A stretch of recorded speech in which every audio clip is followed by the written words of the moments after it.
Qoy yoxlasın bir komissiya, Ramizin nə qədər müəssisəsi var, firması var, qohumların, əqrəbaların, mənim nəyim var? Və haranı satmışam mən? Mən ölü müəssisələri dirçəldirdim, tikirdim, axırda elə Ramiz kimlər yarımçı qoydular onların hamısı. Ki, özəlləşmədə bunlar da gedəcək. Mən məhkəməyə müraciət edəcəm.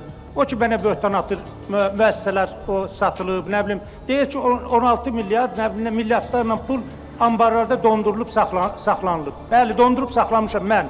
Mənim nazirliyim vaxtında. Brejnevin əsərləri idi, Qarbaçovun əsərləri idi, köhnə ideologiya idi. Ramiz Mehdiyevə lazımdırsa çıxardıb satdırsın. 6 milyard Azərbaycan Azərkitab su da götürmüşdü Azərbaycan qalaları üçün. Qalalar kitabı qalır bu dəqiqə mağazada. Millət almır, o suda batmayıb.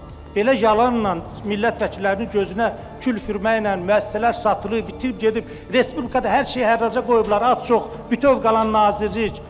Minimum qəpik quruşla dolanan bir nazirlik, heç nə satılmaya, o cür böhtan yağdırmaq düzgün deyil. Əksinə, həmin ağır illərdə o nazirlik tikilib, inkişaf eləyib.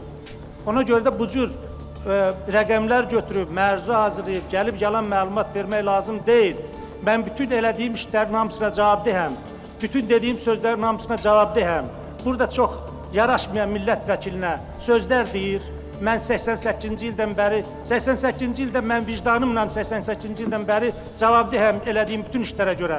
Çünki bu millətin əlinə qanı batmayan, az çox millətə düz sözü deyən və ədalətlə deyən adamlardan biri hesab eləyirəm özümü. Ona görə də Ramiz müəllim haradaydı? Köhnə deyir, sifətdən sifətə düşən. Bəli, sifətdən sifətə düşənin biri sizsiz. O vaxt milli hərəkata qoşulmamışsınız, indi müstəqil Azərbaycanın başında dayanırsınız. Nə cür oldu? Ona görə də bizim kimi hər adama ləkə vurmaq lazım deyil, ləkə yaxmaq. Mən Ramiz müəllimin bu çıxışını götürüb, onu verəcəm məhkəməyə. Qoy sübut eləsin ki, o işləri mən görmüşəm. Mənə sübut eləyə bilməsə, onda məhkəmə özü onun cavabını verir.